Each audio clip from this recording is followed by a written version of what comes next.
నమస్తే.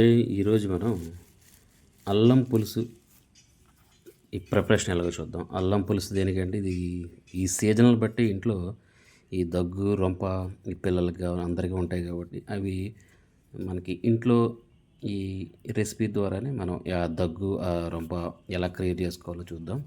ఇది best solution. ఓకేనా? మరి ఇవాళ మనం ఈ అల్లం పులుసు ఎలా రెడీ చేసుకోవాలో చూద్దాం. ఇవన్నీ కూడా ఫ్రెష్ పుదీనా తీసుకున్నాను. ఇలా ఫ్రెష్ అల్లం ఇది. ముందుగా అల్లాన్ని శుభ్రంగా క్లీన్ చేసేసుకొని చిన్న చిన్న పీసులు కింద చేసేసుకున్నాను. తర్వాత దాంట్లో 2 టేబుల్ స్పూన్ల ధనియాలు, కొంచెం జీలకర్ర, 4-5 ఎండుమిరగాయలు అండ్ ఒక 5-6 మిరియాలు. నా దగ్గర మిరియాలు ఆల్రెడీ పొడి అయిపోయినాయి కాబట్టి కొంచెం పొడి వేస్తున్నాను, సరిపోతుంది. దీన్ని తీసుకెళ్ళి మనం ముందు మిక్సీ పెట్టేసుకుందాం.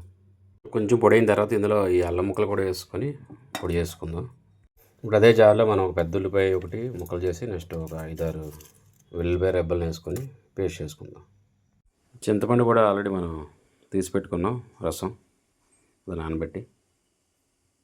ఇప్పుడు పాన్ పెట్టుకుని అందులో ఒక 2 టీ స్పూన్లు ఆయిల్ వేసాను. అది లైట్గా మరుగుతున్నప్పుడు అందులో కొంచెం 4 వెల్లుల్లి రెబ్బలు వేస్తా, ఫసక్. ఆగుతున్నప్పుడు కొంచెం పోపు సామాన్లు కూడా వేస్తాను అందులో. ఫస్ట్లో మనం గ్రైండ్ చేసుకున్నాం అల్లంది, అది అందులో వేస్తాను. ఉల్లిపాయలు కూడా ఇందులో వేసేస్తాను. ఉప్పు కారం కూడా వేసాను. పసుపు కారం కూడా వేసి బాగా మిక్స్ చేస్తున్నాను. ఇందులో మనం ఆల్రెడీ చేసుకున్న అల్లం పులుసు వేసేద్దాం. చింతపండు రసాన్ని వేసి దాన్ని ఒక 10-15 నిమిషాలు అలాగా ఉడకనిద్దాం. హాట్ అల్లం పులుసు రెడీ అయింది. దీన్ని వేడి అన్నంలో తింటే అద్భుత. రొంప గెంపని పరార్.